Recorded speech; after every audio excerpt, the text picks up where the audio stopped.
Hi everyone and welcome back. So this is the second part of today's exciting events. So since unboxing earlier on, I've been away and I've set up a number of enclosures, as you can see. I've set up a few more than I actually need. I've got some small pots ready to go for these guys, and I'll reuse these ones later on. I've got some larger ones if you know the spiderlings that we've got look like they're going to need slightly bigger enclosures.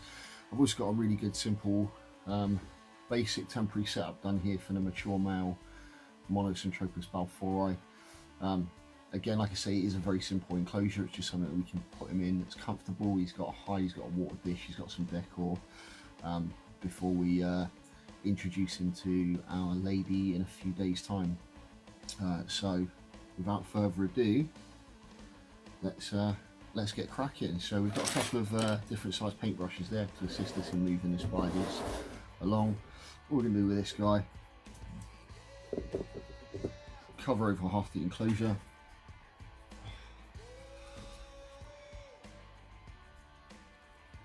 carefully remove the lid from where he is, take one of our paintbrushes.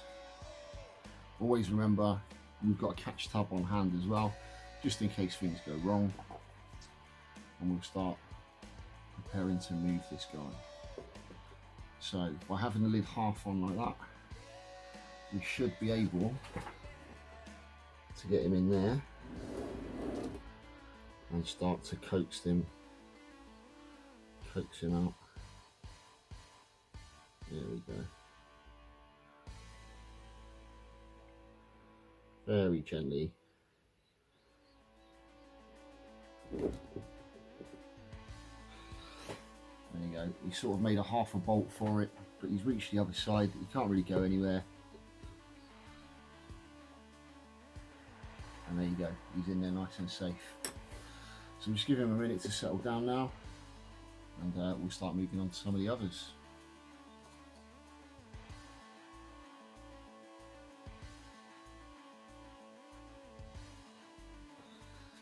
So next we're going to move on to our boreals, and we've got some really simple little setups there. Bit of substrata at the bottom, a bit of sphagnum moss. The bonus with this is for two reasons. The sphagnum moss adds a little bit of decor. It also adds something that moisture can hang on to. So for species that like a bit of extra humidity and that sort of stuff, it's ideal. But also for spiderlings, it's very difficult to provide them with a water dish.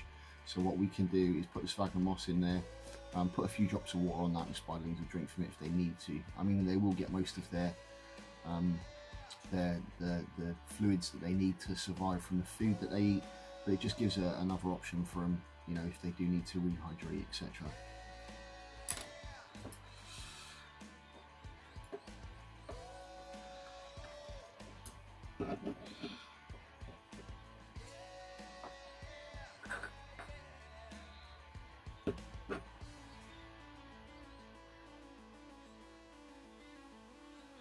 So this is where it's handy having a spare tub after you've taken it out on standby, just in case you need to do a little bit of catching. And there we go, there's our little lamprey palmer there. These guys can be a little bit fast and flighty, but for the most part, the slings, they just generally tend to stay relatively still. And what we'll do is we'll open it up like that. And to introduce to a new home, all we're simply going to do is place that over the top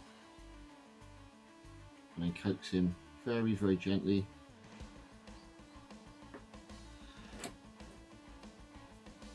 with the tip of a paintbrush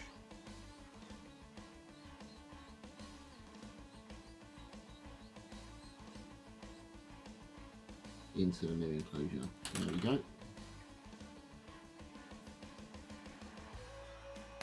Perfect. So there we go. We've got our little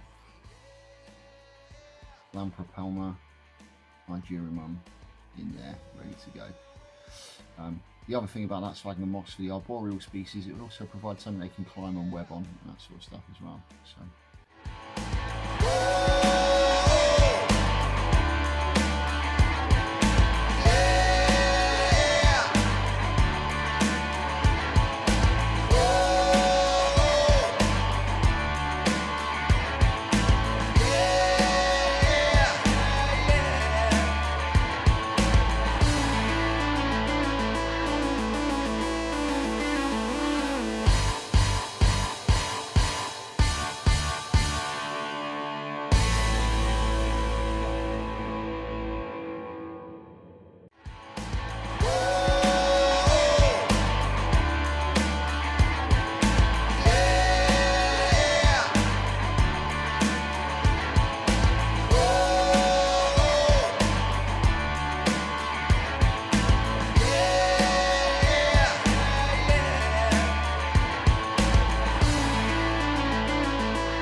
And there we go, guys.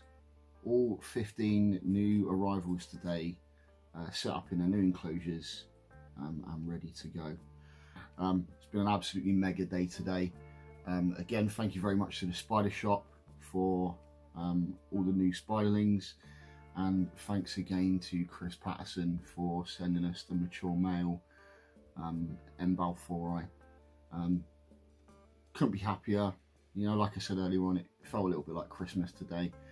Everybody loves opening parcels full of new spiders.